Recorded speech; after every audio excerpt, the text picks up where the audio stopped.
Hey, this is Cam from the Brother Slim, and welcome back to Oathsworn Strictly Storytime. We are diving into Chapter 15, slowly getting our way there. The City of Masks. Yes. One thing before I get started, not a ton of people watch this one, and more so this is just for my entertainment of the story too, but I'd be curious if anyone thinks music in the background would help make this a little bit more interesting, because often it's just my fingies in this book. So feel free to chime in with the comments with thoughts on adding any music to the background here too. Okay, the City of Masks. Your story begins at 1.3. So we've done the first step. We've opened envelope G and placed its contents on the center of play. Placed the free company on 13. Placed chapter 15 down beneath the map. We've done these things. However, this is also a brand new map, so let's take a quick little look at it before we get started. This is Thrace. So Thrace is where the Blade player character is from, and also where our companion ally character turned would-be assassin is from too. And that lady had hints and clues from the very first chapter of the game in Bastogne, which is pretty cool. So Thrace, there we go. We got on the bottom there, I think those are like the ruling families: Volpe, Linja, Amice, Carnadine, and Python. I just kind of get Italian vibes. Cool, yeah. Oh, actually this is kind of one of too. Little art piece there as well. It's Francesca Baraldi is the artist. I'm probably butchering her name, but her maps are so cool. There we go. Okay, let's put this back. It's going to cover it up there so it actually ends up on the board. Very nice, very nice. Okay, and let's get started. A trail of slaves, heads hung and chained neck to neck, follow someone in a crimson hawk mask. In the masked one's hands is a barbed whip that drips with the blood of those behind them.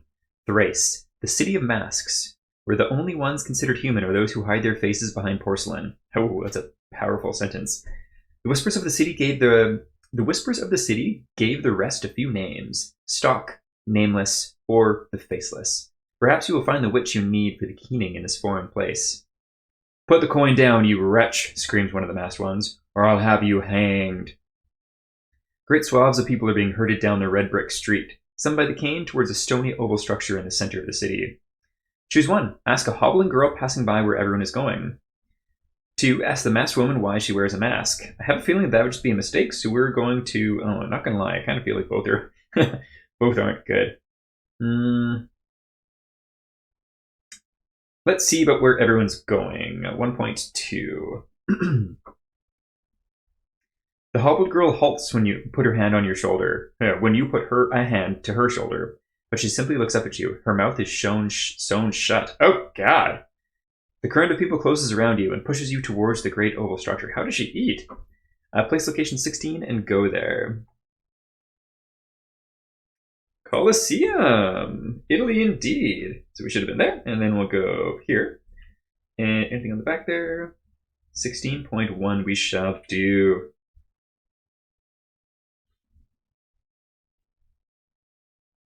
If you have the Thracian blade with you, which we would, turn to 16.10. Let's do that.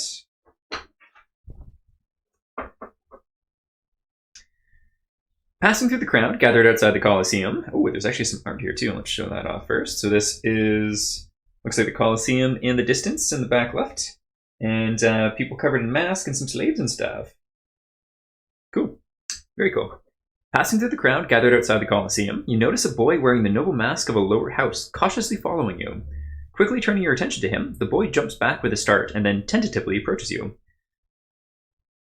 His mask bears a snarling visage of a boar, and you immediately recognize a series of sharp cuts decorating its surface as the markings of other Thracian blade champions. I'm sorry for the intrusion, but it is you, isn't it? The child asks with excitement. You're a legend! You were one of the 12 blades!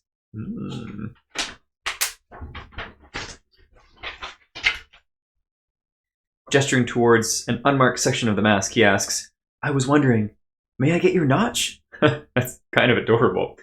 You'd hoped your return home would go unnoticed, but champions of the Path of Blades are not soon forgotten. You can always refuse the boy's request if you wish to avoid drawing any other admirers. The Thracian blade must choose. We're on a pretty dang important mission. Send him away or give the boy a notch. I think we're going to send him away. It feels bad, but it feels like the right thing to do. 16.12. You shoot a look at the boy that is normally reserved for those you intend to kill. In a panic, the child backpedals away, babbling an apology before rushing off into the crowd. Luckily, no one else here seems to recognize you, and the rest of the walk towards the Coliseum passes without incident. A lifetime of memories awaits you beyond the stadium gates, many of which you would prefer to forget. Cool. I like these little fun character beats when you have the different characters in the group. Okay, 16.6. You pass beneath the carved arches into a tiered theatron enclosing the oval arena, the Colosseum of Thrace. To some, an infamous pit of death, to others, a ladder to glory. The theatron is divided into 3 tiers, with the lavishly dressed masked dominating the lowest and attended to by dozens of hung-head faceless, as well as a few Oathsworn brothers, a rare sight. The tier behind them is populated by masked, without the colorful robes or attendees, and behind them are the scrambled masses of grey and brown, warded by masked enforcers. And above them all is as unholy decorations on the walls are strung 12 crow-pecked bodies. 12 crow-pecked bodies. Interesting. Was it 12 blades too? Huh.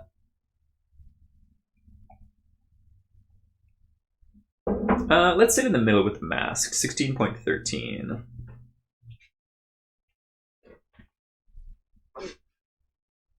Your move is met with looks of doubt and confusion from the faceless, but no questions, for few would query the oath mark blistered into your arm. At your feet you find the pearly wooden mask of an owl, large enough to cover a child's face. The faceless surrounding you must have seen it, but their eyes avoid it. You want to be faceless, Hama? Curses a mother, swatting her daughter bent under a bench searching for probably the mask. You can hand it back to her or keep it for yourself. You were sure it would be worth some iron to collect her in her room. Give the mask back to the child. I think that's what we would do. 16.34.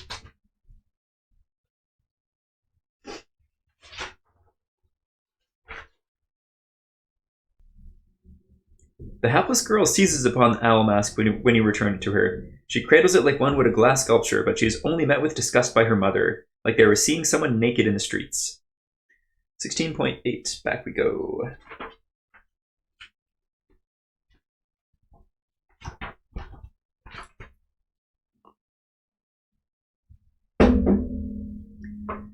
As you sit, a Thracian chant begins to rise from the ranks of onlookers. The chorus builds, sounding the beginning of bloodshed as 10 people emerge in pairs from 5 portcullis gates in the arena walls, all unarmed and each branded with the sign of a Thracian noble. One by one, 5 nobles stand and toss weapons into the arena. Swords, hammers, scythes, some even laughing as they discard a woven sheet. Ooh. The competitors scramble for a weapon, the last faceless woman being left to defend herself with the sheet. So we're not going to throw our weapon into the arena for her. That just seems like starting shit, which we don't want to do. 2. Continue watching. 16.33.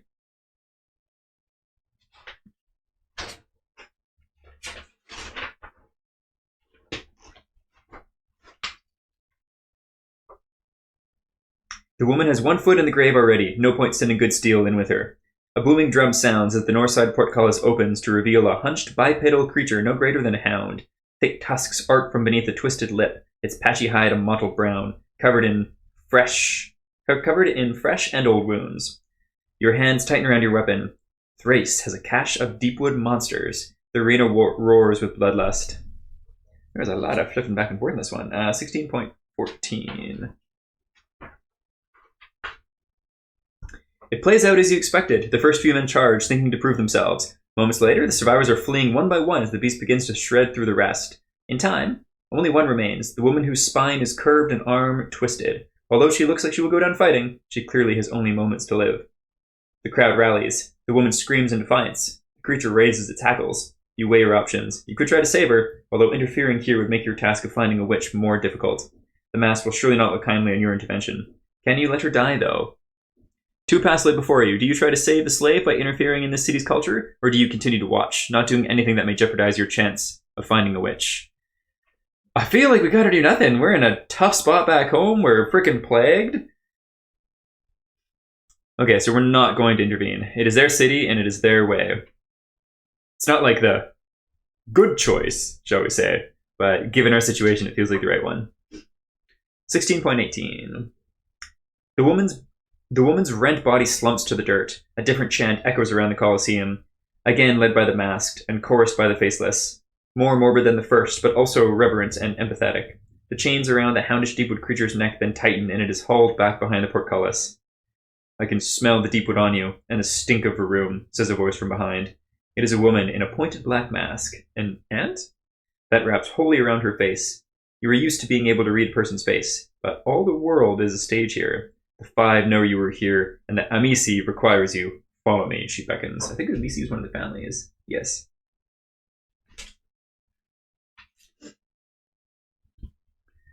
Okay, cool. So we got some questions we can ask. We can ask who the Amici is, ask who the five are, ask why we should care. Definitely gonna ask the first two if we can. So 16.27. The woman shifts, the great harvester of Thrace, the eye of five, the head of 10,000 workers. The ant can carry 50 times its body weight, and the Amici carries the weight of the city of Thrace on his shoulders and has suffered a great loss. Ask who the five are. 16:17. The five families are those who stand as pillars beneath Thrace, the five faces with 1,000 bodies across 1,000 years. The Amici, the Volpe, the Lingia, the Carnide, and the Paitone. And the Paitone! I do not know Italian, but we'll try to throw some fun into these into this text, I think. There's a reverence to her voice. Okay, we've asked who the Amici is. We're not going to ask why should we care. We're going to follow, turn to 16.28. You were led to the noble boxes, which command the best view of the blood-stained sands below. Seated on high-backed chairs are five masked individuals adorned in finery, each representing one of the five families that rule Thrace. The man who you presume is the Amici is the ant. In the ant mask speaks. La Lingia tales speak of an endless expanse of water. On it, men would travel in great ships captained by a single individual. Thrace is a ship with five captains, but a rogue captain here today threatens to sink it. You want a witch, and we want your assistance. Interesting. Okay. Actually, I'm kind of curious. Oh, very cool. The family signals here are indeed the masks. So Volpe looks like a fox. Lingia looks like an octopus or something. Amici, as we've seen, is the ant. Carnidine looks like a dog or a boar, and the Python looks like maybe a wasp or a spider. I think a spider. Or a snake. It's probably a snake, given the Python sounds kind of like python. I wonder what Carnidine is a reference of then. So I think, yeah, they are clearly animals. I don't know what Carnidine would be or the Lingia, but yeah, it looks kind of octopi and dog or gorilla-like. Okay, ask how the five know you want a witch. Let's check that out. 16.29. Their masks give nothing of their secrets away. The Amici continues. Forgive the riddles, but there is an old saying in Thrace that better two eyes than one mouth. For Rome is a large city, and your king's court is open. If not to our eyes, then others. Ask him about these others. 16.38. I don't know if this is going to go anywhere, but we might as well ask. Yes, others. It's kind of a useless one. Turn to 16.25. The Amici's eyes remain cold. The five know Thrace cannot afford a mutiny on this ship, lest we all sink. The natural order must be kept. In this city, this sanctioned mark allows the legal killing of members of the five families. We are permitted to hire the Assassin's Guild to carry out our grievances, and retribution is then limited to a few. My eldest son, Mordrin, was found dead in the Low Districts, his head shaved and neck slit clean the way only the Assassin's Guild can. However, this is not a sanctioned mark, but an illegal killing. No brand was found on his body, no house signet to tell who ordered this as the law requires, as order demands, meaning one of the five broke the law and threatens order within Thrace. Turn to 16.3.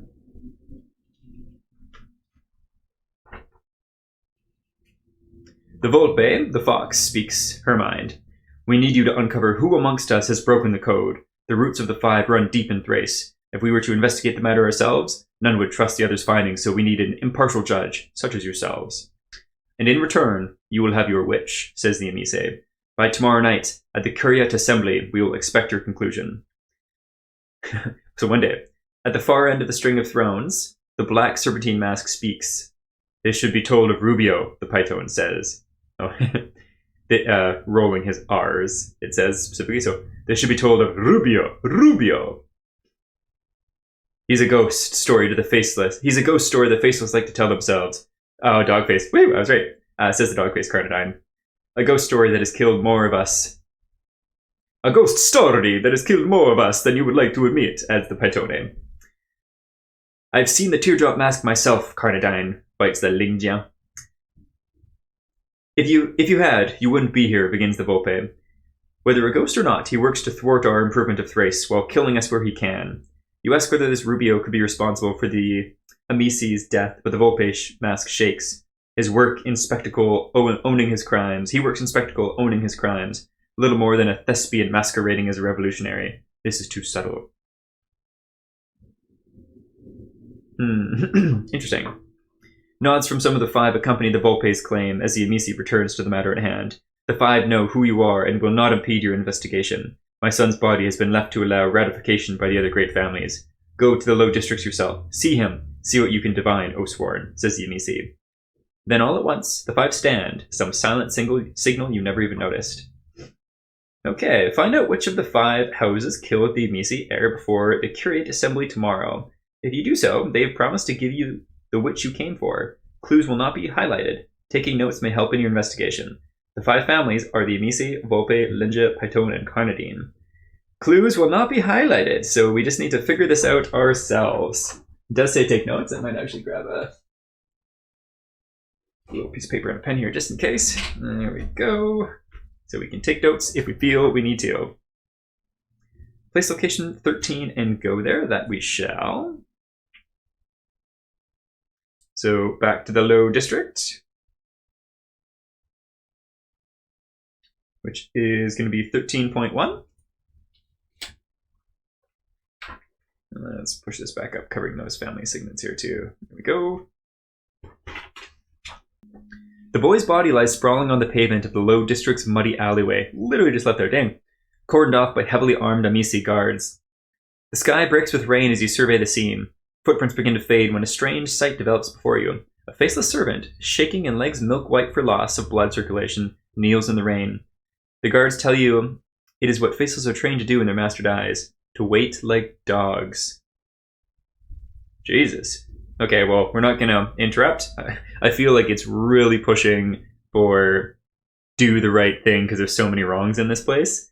But we got our own horrible things to deal with right now. So we're not going to up the faceless hand up. They're doing what they're trained to do, which is awful, but it is what it is. For now, at least. We'll see if I break, because usually I definitely bend towards doing the good things, but we'll see what happens. Okay, so 2, inspect the footprints more closely. Turn to 13.6. Also, I wonder if this is a tell for later on. Faceless servant, shaking and legs milk white for loss of blood circulation, kneels in the rain. They're trained to do when their masters die, wait like dogs. So, faceless servants are exceedingly well trained. So you can register for that for later. 13.6. The weather only affords you a brief moment to inspect the footprints, and the scene has been trodden by many feet since the murder. You cannot make out much, but you can glean that none of the tracks indicate anyone running. Murders that are decided in the heat of a moment normally cause the attacker to flee from the scene, yet you see no signs of that here. Whoever did this was calm and had probably planned to murder the man before they arrived. Inspect the body, 13.13, or 15. You almost would not realize the boy had been done away with by a knife if not for the paint of blood coloring his clothes. The slit from left to right across his neck is so fine and clean you would almost miss it. And as described, his head is shaved, but no marking or brand anywhere on the body. A double-edged knife known as a Thracian kiss, wielded only by those in the Assassin's Guild, is balanced on his forehead. You can faintly make out the blood on the edge of the blade. Beneath his boot is a pressed periwinkle flower, ground into the grooves. Well, I think I need to make note of these, because that sounds interesting. So, let's see.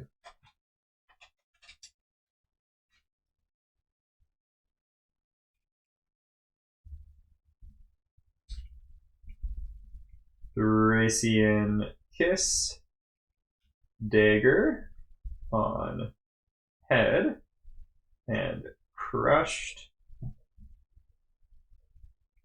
periwinkle flower.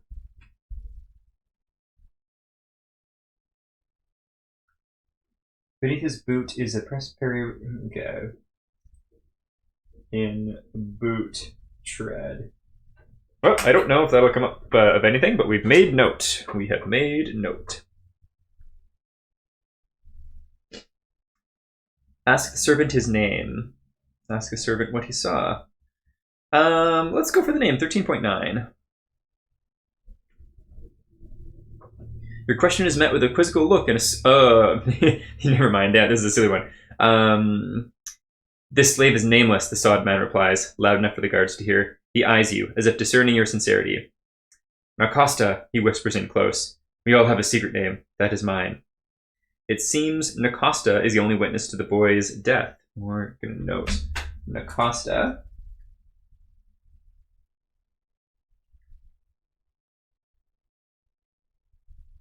Okay. Choose one. Ask Nacosta what he saw. Let's do that. 13.14. We waited and waited in the dark, the slave explains. He started to become afraid, or as afraid as a master can be. He told me there was someone to meet. Then a man in a mask, with pointed ears, arrived. My master opened his arms to him, but the man revealed a knife and cut him down as he approached.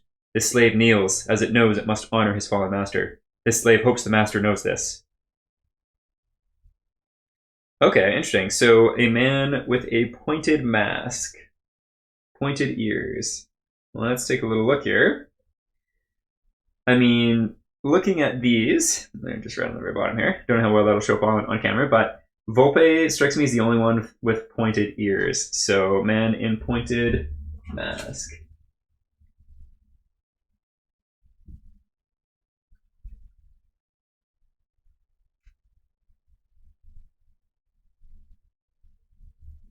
Volpe, question mark. Cool. Head off and investigate the rest of the city, 13.7. Let's push this back up here, too. Something about the crime scene is off. The body, the dagger, Nacosta, the flower. You cannot discern which. As you investigate, Nacosta offers his help. May I be of service in your investigation, he asks, albeit weakly. This slave could be useful. I know the city, can carry heavy things. Talk to other nameless. I can serve, please. You eye the man's bruised face. If they take me back, they will. Teetering on your lack of response, he takes out a single iron coin, shielding it from the sight of the guard, and offers it to you. Okay, well, we're going to allow him to join without taking the money, I think, because the only option is join by taking the 1 iron, or 2, join without taking the money. So 13.17. You softly push the man's coin back into his pocket. A flicker of worry passes across his face before you allow him to accompany you. You are sure the information he holds will be more than worth taking him under your protection. With a sincere smile, Nacosta thanks you. You ask him of Mordrin's comings and goings in the days before his death, but Nacosta begins his service with a repentant bow. This one, I, Nacosta says, catching himself falling into his servile ways. I am sorry, masters. Faceless are handed down between the masters of the estate. Until yesterday, I served another of House of Mise. You were not surprised by the servant's reply. The faceless are no doubt trained to keep their back bent and eyes low around the masked ones. The lack of information does not faze you, though. All you need now is to find your suspect.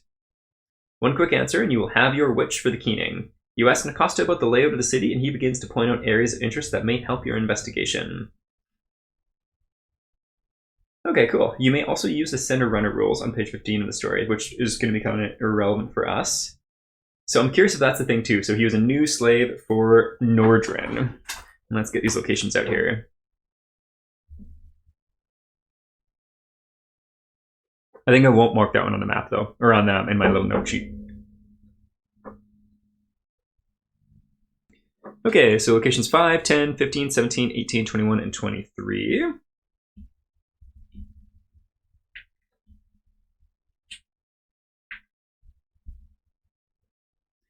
Five, 10, 15, 17.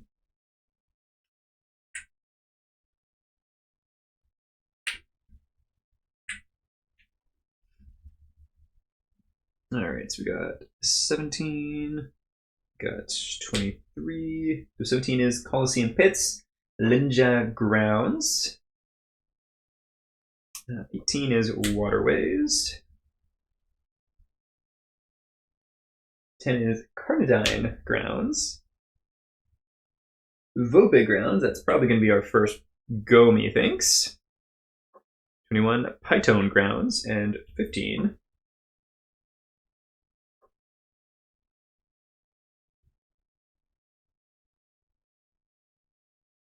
Botanical Gardens. You know what? I think Gardens is going to be our first one here. So let's go and do that. We're going to go to 15. Botanical Gardens. Look for that flower. 15.1 we go.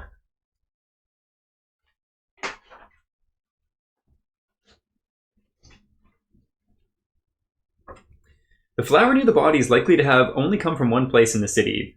Warded by a high wall, a trench, and a watchful guard, the gardens do little to welcome you. Yet inside, the colors of Thrace intensify. You see crimson tulips and great white daffodils stretching for the sun, while soft peach petals dance in the light wind. The flowers here are worth more than gold, and you see 3 masked gardeners tending to them. Right enough, you find a stretch of that same periwinkle flower that was pressed into Mordrin's boot. He was here, says Nacosta. The gardeners confirm your suspicions. There was an argument, and a pretty loud one, the gardener says. There were just 2 of them, a few nights ago, between the Amici heir and someone else. Curses and threats from both. I didn't get too close, but whoever the Amici son went with, they enter the gardens through the north gate, just after sundown. They enter the gardens through the north gate, just after sundown.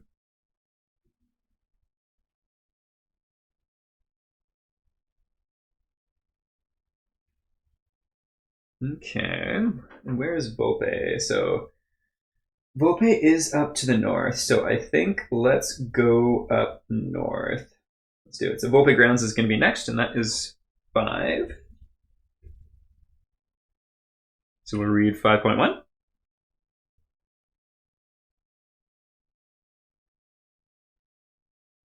Right back to the very front of the book.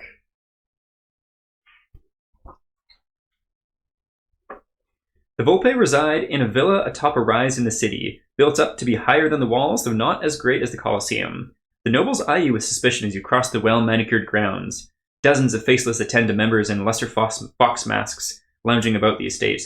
The slaves respond to each of their master's demands in the most degrading ways. You notice some slaves are even used as literal footrests. Off to the side, you see a stairwell being used by the faceless servants, which may be worth looking into. In addition, you also learn of a cemetery at the back of the estate that piques your interest. Let's do the stairwell first, 5.7. The stairwell takes you into the kitchens, but no chefs, bakers, or cooks are seen. Only a stunted girl shackled at the ankles, her flesh pink and raw from the rubbing. When you arrive, she's distracted by the twittering of birds outside. In a show of initiative, Costa kneels beside her and takes out a small metal wire. This one knows how heavy shackles are, the slave explains as he works it into the lock, but their locks are easy to break. The shackles fall to the ground at her feet with a clink, and a mix of relief and intense fear presses down upon her, afraid of being seen without them. We will need to put them on when we leave. Have you heard the Volpe planning anything? Acosta asked the child. Oh, that was evil. Threatened to tell the Volpe she took her chains off. Turn to 5.8. Only if you have at least 1 iron, which we definitely would. Bribe the slave. Flatter the slave by telling her how she reminds you of a lost love. Oh my god. Attempt to persuade... She's a child. Oh god. Attempt to persuade her it is important. Or only if you have the Harbinger. Call a bird to your hand and give it to her. Only if you have the cur, intimidate her with the use of poison. Only if you have the Huntress, give her a feather. Well, we're definitely going to try to call a bird. 5.9, let's do it. A light appears in the girl's eyes when the twittering bellbird lands on your finger after a whistle. A warmth pushes past your fearful eyes. There was an argument between the Volpe and a man a moon ago, she says. The Volpe insisted they don't retaliate at all. A man a moon ago. Okay, so like a day ago. The Volpe insisted they don't retaliate at all, that it wouldn't be good for the family, and Marius wouldn't have wanted it. It seemed unlikely the Volpe would have ordered the unsanctioned mark. Okay, so likely not Volpe.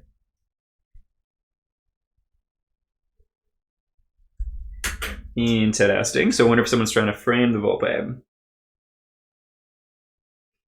Investigate the cemetery or head off and do a new location. Let's do the cemetery. 5.13. Grass untainted by the sickness of the Deepwood is rare enough, let alone the stretch before you. It is only interrupted by headstones marked with names, dates, and the feud the interred were lost in. One headstone, in a place of prominence, reads, Marius, in the year 786, sanction marked by the Amice. You spend some time searching the cemetery. Marius, one moment. Marius wouldn't have wanted it. I feel like this is important. So the slave says that Volpe insisted they don't retaliate at all, that it wouldn't be good for the family, and Marius wouldn't have wanted it. It seems unlikely the Volpe would have wanted it unsanctioned marked. Marius in the year 786. I don't know what year it is, though. Marked by the Amice. So A Marius is dead. Is it the same Marius that's leading the house, or is that previous Marius in reference to this dead one? Unsure. You spend some time searching the cemetery and are trying to build up a picture of the family feuds. You feel there is some pattern to the names and dates, but something is missing. The web of numbers threatens to draw you in deeper down conspiratorial paths.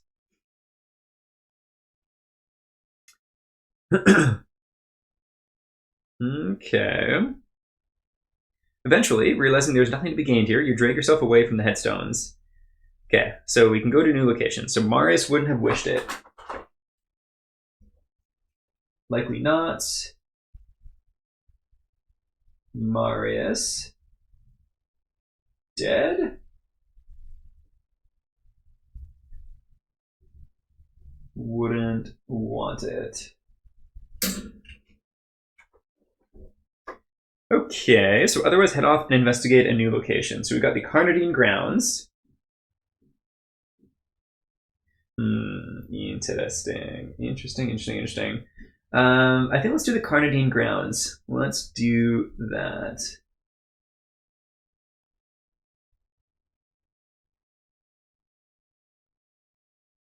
Yeah, Carnadine Grounds it is. Let's go there. So 10. We're not on path B, so this is path A, so 10.1.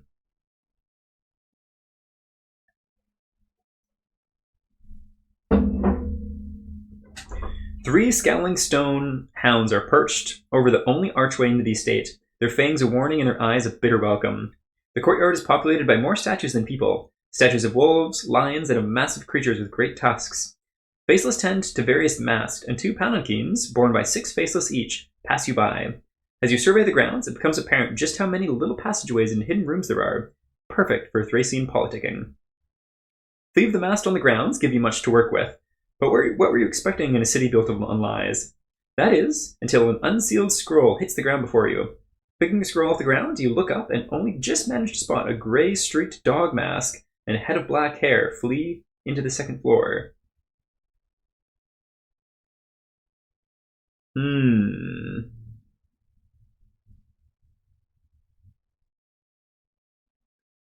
Let's see if we can get them. 10.6. The stairwell wraps around a pillar, and your armor makes your movement loud and obtrusive, but you manage to reach the second floor in time. However, you find not one, but 4 masked, all donned in dog masks. One of them wears a mask streaked with grey against black hair, one grey-haired with a mask streaked in black, and the other one black-haired with a mask marked in grey. And the last, grey-streaked hair with a black mask. Okay, well... Grey-streaked dog mask and a head of black hair. That's what we're looking for. Okay. Streaked with grey against black hair. That is what we're going for.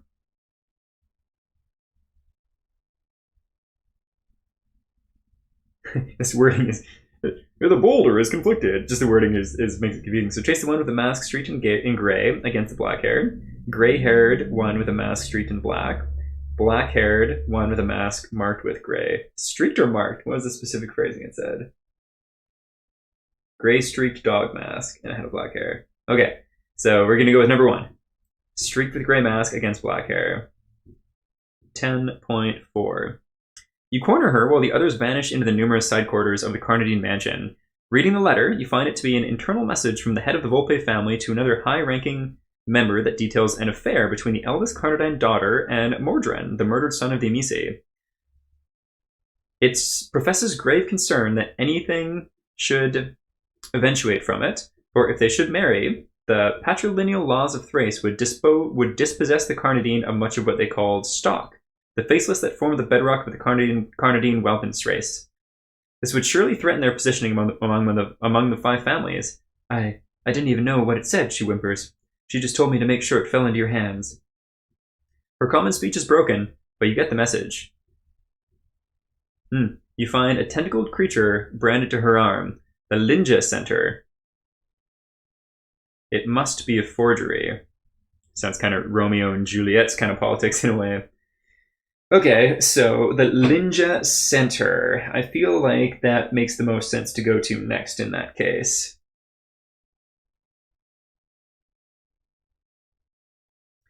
Let's do it. Let's go to Linja Grounds 23, in which case, read 23.1.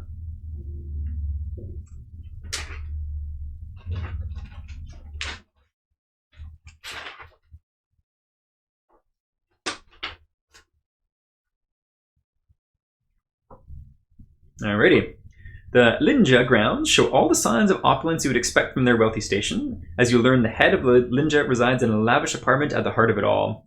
Wishing to speak with her directly, you attempt to enter, but find your way blocked by a young masked female. On requesting entrance, she states her mistress is engaged with other guests and privacy is of the utmost importance. As you consider your options, you can hear voices on the other side of the door. Acosta suggests eavesdropping, and you suspect it may be possible to distract the aide long enough for one of you to listen. However, your time is precious, and the more direct approach of barging in may be warranted to save time. Okay, it's a secret decision, that's fine. So barge in immediately, or eavesdrop on the conversation.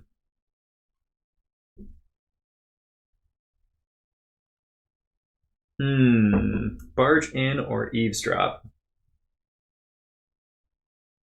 You know what, we're Oathsworn, let's barge in. 23.3. Bursting through the door, you see 2 faces stare back at you, partially obscured by a haze of deep blue lights undulating within the darkened room. The head of Lilinja scowls at you as she lounges in a long chair, while a masked man sits silently beside her. The matriarch wears a silver gown that does little to hide a swath of tattooed tentacles which wind down from her neck and travel along her arms. Combined with the lighting of the room, the image gives the distinct impression of entering the watery domain of some great beast, and that beast is now focused on you. Forgive me, mistress. Oh, we've probably totally killed those people. Begs the aide from behind you. Raising a hand, the mistress of the Linja stifles further conversation. Courtesy is a foreign currency in those in the room, it seems, the mistress says, venom seeping through her words. The man seated beside her rises and quietly leaves the room. At the snap of the mistress's fingers, two guards appear out of nowhere and drag the aide away. The servants oopsies. The servants, that was totally our fault, and she's getting killed because of it. Was not the smartest choice. No, too late. Trailing off in the distance. Finally alone with the head of a Linja, you look around the dimly lit room and see the source of the undulating light. Reflecting pools lit by amber from below cast a shimmering pattern on the walls and ceiling. Looking at the walls, you see a stack of record books on a shelf beside the mistress, who herself must contain as much information as the books. Choose one. Inspect the record books on the shelves, or ask if she has any information. You know what? Let's play this slow and cool. Let's inspect the books and records on the shelves. 23.8. You ask if you might inspect the books, and to your surprise, the Linja consents. Inside, you find detailed financials of the Colosseum. It seems management of the Colosseum is rotated between each of the 5 families, and it is a lucrative position to hold in Thrace. Apparently, the Linja are just about to have their turn. Picking up another book, you sense a tiny change in the demeanor of the Linja. Convinced there may be something of worth here, you begin to pore over hefty tallies of income and expenses for the Linja family. This has been my nightmare. Okay, 23.13. The figures in total seem as though they are intentionally laid out to mislead, but you were able to grasp the underlying truth of things quickly enough. It seems the Linja are running out of iron. Clearly, the Linja, I'm probably butchering this name, had assumed you would be incapable of picking up the thread. Otherwise, you doubt she would ever let you see them. Her hubris is your advantage.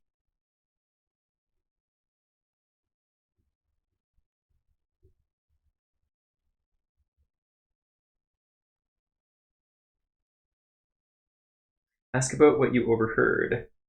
Okay, so we don't have clue token 1, so we can't do that. Well, let's ask if she's got any information on Mordred. And I'm just going to make a note of this. Linja running out of money.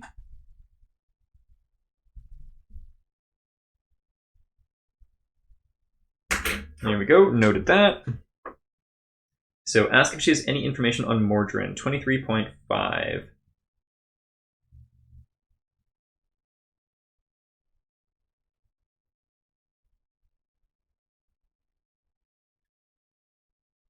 I never met the poor boy. Very cautious, I've heard.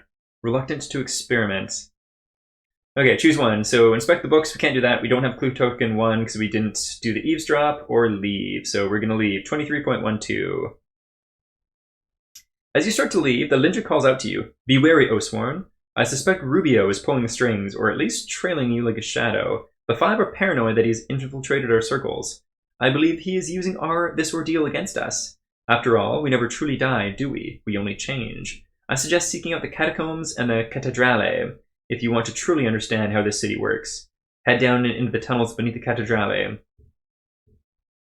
When questioned, tell them Mordrin sent you, and that you're there to inspect the amber. Okay, place locations 7 and 9. 7 is being the cathedrale, and 9 being the catacombs. Interesting. Okay.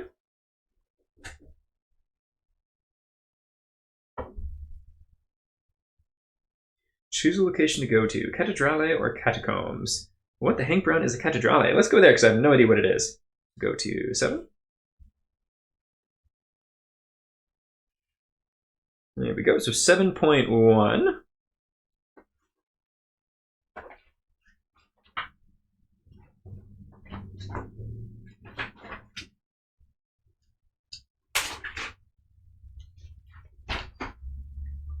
The cathedrale stands as a testament to Thracian iconography. The corridors, towers, tombs, and pillars are all built in the warped forms of snakes, bears, and foreign creatures you do not recognize. As you approach, you hear chanting rising from within. Despite the protestations of the Red Maidens, you are allowed access to the building when you tell them Mordrin sent you. Few would risk the wrath of the Free Company, fewer still would risk it from the Emissary. You eventually find your way into the vast network of tunnels beneath the cathedrale, just as the Lingia said. Inside, you find a cavern filled with dozens of flasks and a sour scent in the air, boiled amber. It may not be deadly, but it is a hallucinogenic and deeply addictive. The substance is forbidden under the king's law, but that means little here, so far from the throne. You see Faceless working in the dim light, branded by the ant and the dog, the Amici and the Carnadine. Okay. This was meant to be a joint operation, explains the Amici Garbin. It had become difficult.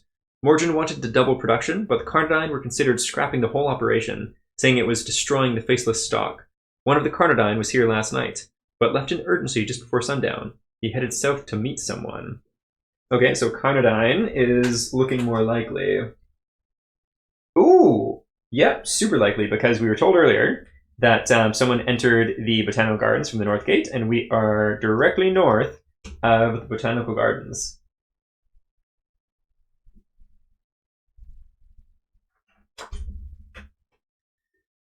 Okay, choose a location to go to.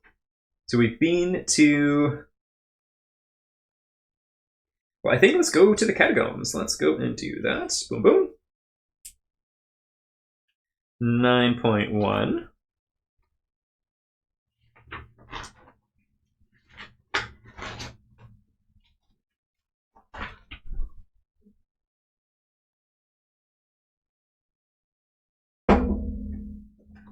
The catacombs, considered a place of memory in Thrace, as well as where the secrets of the Five are kept, is marked by only a small dome, the tip of which is built into the earth like an upturned hive.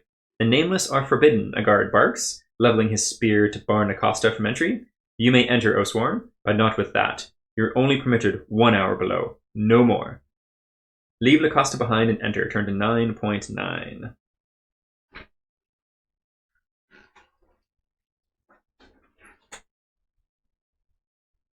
Inside the dome hangs a small marble representation of the catacombs, stacked into 7 tiers and cut into 6 slivers. The carved emblems indicate 1 division for each family. 6 instead of 5, you wonder?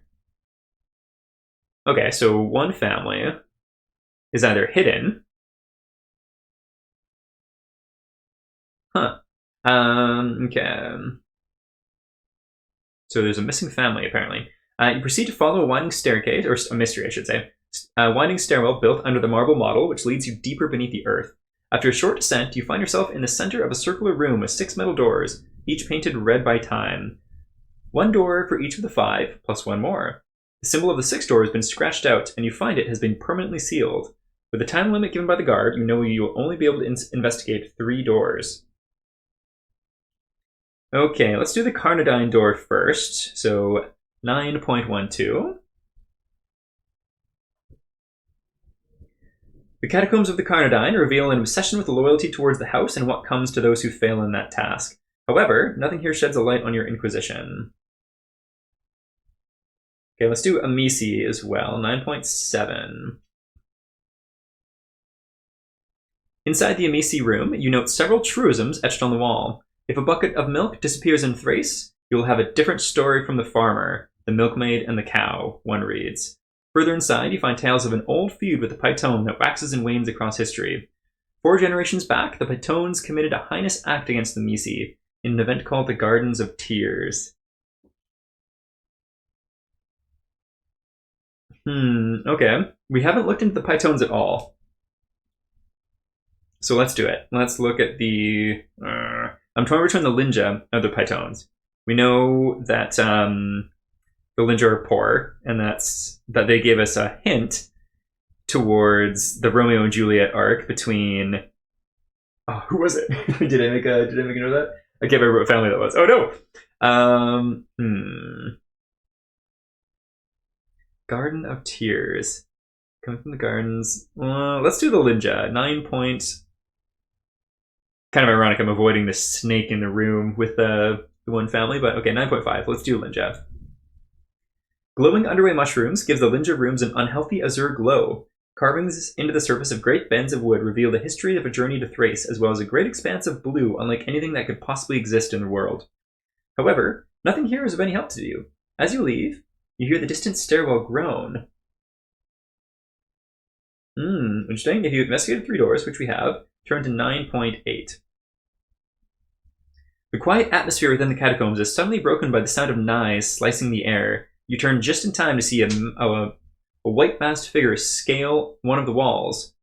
Rubio! Okay, cool. So we've been ambushed by, not the actual fight, but, Rubio! 9.4. The masked figure flits across the walls quicker than a blade or blow can track and quickly disappears into the shadows. The 5 are cruel and capricious masters, yet you enable them with every step, the voice says. Consider this a warning. I see them pulling your strings. Turn aside before I am made to cut them. The silence hangs, and you realize Rubio is gone. Very, very interesting.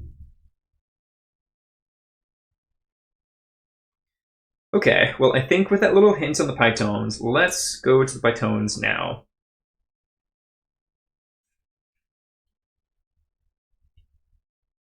So 21.1.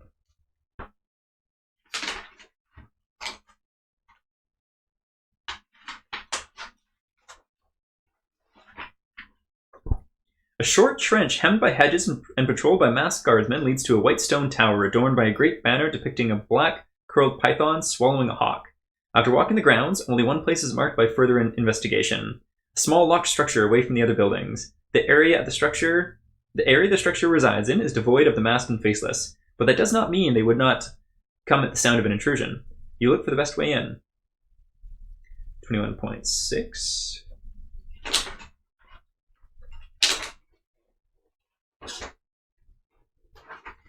You're admitted to, oops, is it 21 or 23?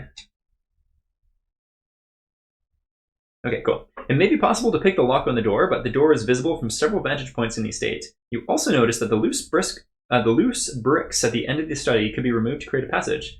Acosta also points out a way up to the roof that could glean an entrance as well, but not on closer inspection. But on closer inspection, you see faint wires running along the edge of the roof. No doubt a trap. Okay, let's use the back. That just seems so ridiculous. Let's try to pick the lock. 21.4. Also, I'm kind of curious if Acosta is Rubio. That's kind of my hunch right now.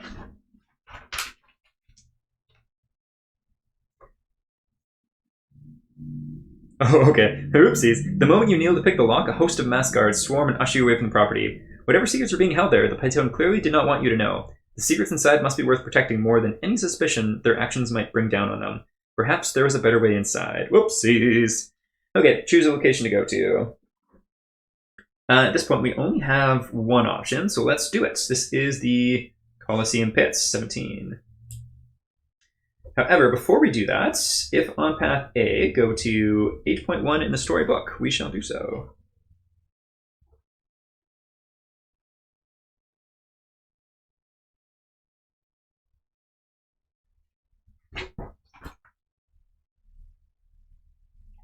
Okay, never mind. So, the time has come for the Curate Assembly. Traveling to the vault's marble halls, you find the 5 seated in a circle before you, each wearing their decorative masks and brightly themed robes. Dozens of servants tend to each of them with food, drink, and warm towels. Your own servant, Nicosta, was barred from joining you, left outside in the cold. See, once again, I'm kind of thinking Nicosta is going to be this Rubio guy. The 4 suspects sit arrayed before the assembly: the Python, the Carnadine, the Volpe, and the Linja. Those assembled want a name, a mask that they can extract their grievance against. It is up to you to point the finger. You proceed to lay out your findings, piece by piece, building to a conclusion. Who will you accuse? Carnadine. That is the plan, because we had the little hint from the north, the south, and the grudge and other stuff. So, Carnadine, 8.43. 8.43. Ooh, mark the extra unique box for Chapter 15 on your free company sheet. So we get an extra item for this. The Carnadine's steel-tipped nails dig into the wooden arm of his chair. Scant evidence, he says, teeth gritted. Evidence nonetheless, bites the Volpe. One of you planned this, the Carnadine barks accusingly. Linja, no, Volpe? I know you've always wanted a higher seat. Python, you've always been a liar. If you think the Carnadine are going to stand aside and let the rest of you swarm in, you're dumber than your masks make you look. You should wear a vulture. At that, vulture, I'm curious if that's the 6th one. Several of the 5 stand, each raising their voices in protest as others scowl from behind their own masks, not only at the accused, but at one another. This is about more than a single dead son. Whatever is happening seems to have been a long time coming. The frail piece that holds the 5 together is teetering on the brink. Guards of the 5 family stir in the wings. You have a nose for violence and can certainly smell it here. You begin to check your weapons and search for exits when the emissary approaches, shouting through the shouting. You have done as asked, Oathsworn, he says, not taking his eyes from the rest of the 5. Now, if you want your witch, you must see me safely back to my estate. I doubt the city will be safe for long. With your prize nearly in hand, you agree.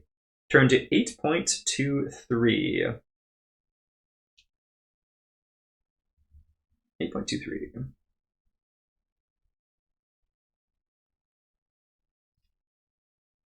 8.23. Preceded by Emisi house guards, you keep a tight formation around the Emisian palanquin as it makes its way through the city. Faceless on all sides, kneel in supplication at the sight of the ornate box. The Emisi within pay no heed, choosing instead to converse with you through a veiled curtain. I am curious, starts the Emisi after a time. Something struck me during your testimony tonight. You recounted Mordred's final moments, but who was the witness? Keeping your eyes on the side streets, you tell him it was one of Mordred's slaves.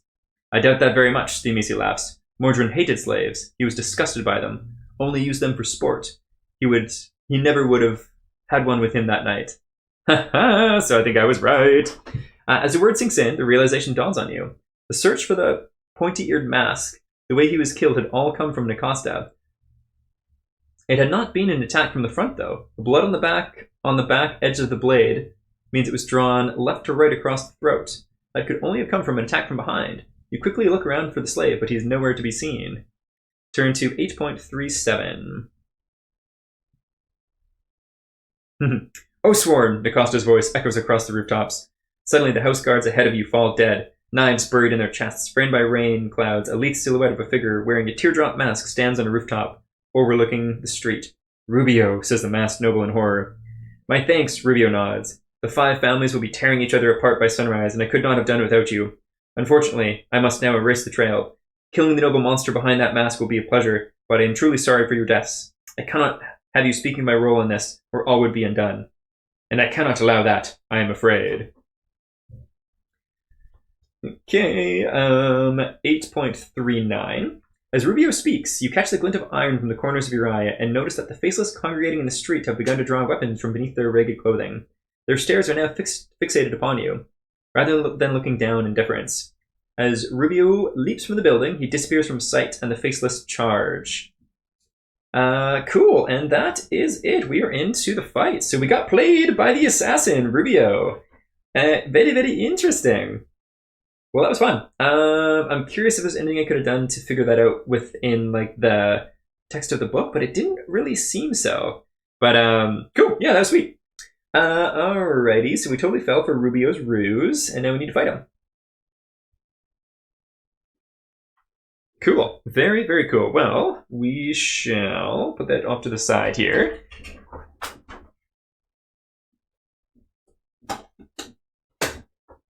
And we get to ask the age-old question of, what's in the box? Did I paint this one? Oh, I did too, cool. I think this might be the last one that I painted. So, Rubio, Rubio, Rubio. Is that gonna be in focus? That looks like in focus. Oh, you know what? I'm pretty stoked on this paint job I did. I really like the blue leather. Oh, that's awkward. And the teardrop masks. Yeah, he's cool. He's super cool. And a little bit of like purpley gray there too. Lots of dark tones, a little bit of gold. I don't think an assassin would actually wear any gold. Come on, get back focus. But yeah, very cool mini. The pose is simple and very intimidating, and the masks just look sweet. Yeah, slavery aside, well, I guess everything included, Thrace seems like a really interesting place. And yeah, cool. I like it. I like it. Just put that there. Cool. Well, let's see. So we have the counterboard and special rules and such. Oh, I actually followed it pretty closely to the game itself. Okay, that's getting a little leggy. There we go. Yeah, so show that off a little bit better. Yeah, nice. Cool, looks pretty sweet. And we'll put this up. Feel free to pause and read through this. So I won't read through it on camera, all the different rules for the encounter itself. Very neat, very neat. And then we'll pull out the actual encounter book and just see what it looks like too. It sounds like it does use the...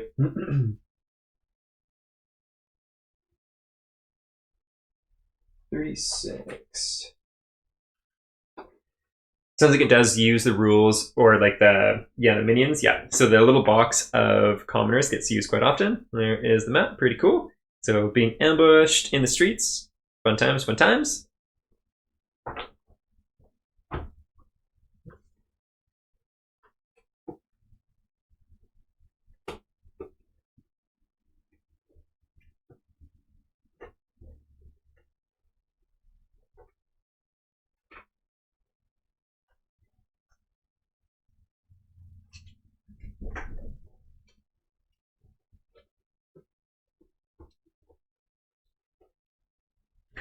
And we have the unique items here.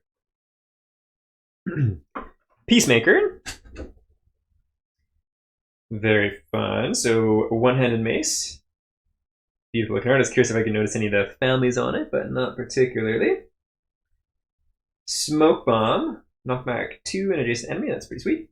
Before an enemy chooses a target, select a friendly character within range 3. They cannot be the primary targets. Pretty cool. Shriek. Before you draw damage, guess whether you will critical or not. If you are correct and you critical, add 3 damage to the attack. If you are correct and you do not critical, gain a redraw on the attack. Cool. Shadow suit. Oh, so we get Rubio's armor. Very cool. During a move, you may move through other characters. You must finish the move in an empty hex. That's really powerful. Slither of Dawn. What a killer name. When you attack, you may use your combat tokens as other tokens instead of their usual effect. Damn, that's a wicked looking dagger.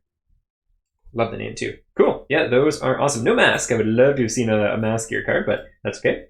Okay, cool. Well, let's go to the outcome of this. Epilogue.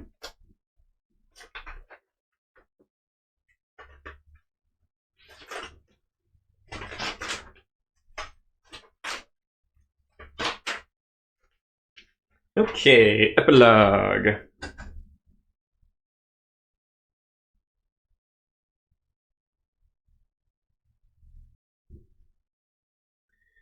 Rubio lies dead on the ground at your feet. His masked body... Rubio lies on the ground at your feet, his mask bloody and cracked. Before your eyes, the mask dissolves into dust to reveal the man you knew as Nakasta. No doubt this is one last act of defiance by the assassin, a way to thwart any of the five, proving his death by parading the well-known visage. The mask gone, all that is left is a simple faceless man. Nothing special, just another body among the dead. Beside him, one of Rubio's daggers, buried in the ribcage, is the masked noble you had been accompanying, the two now made equal in death. Any chance you had of getting your witch died with them. Gathering what items can be made use of, you sling your packs over your back and begin your search once more. Cool, I kind of like that. It reminds me very much of a twist on Peter Pan / also Rufio from that Pan movie as well. So cool, I like that. Sad, grisly, but fun. Awesome. Well, thank you very much for joining me on this Oathsworn story, and we'll see you next time. Bye!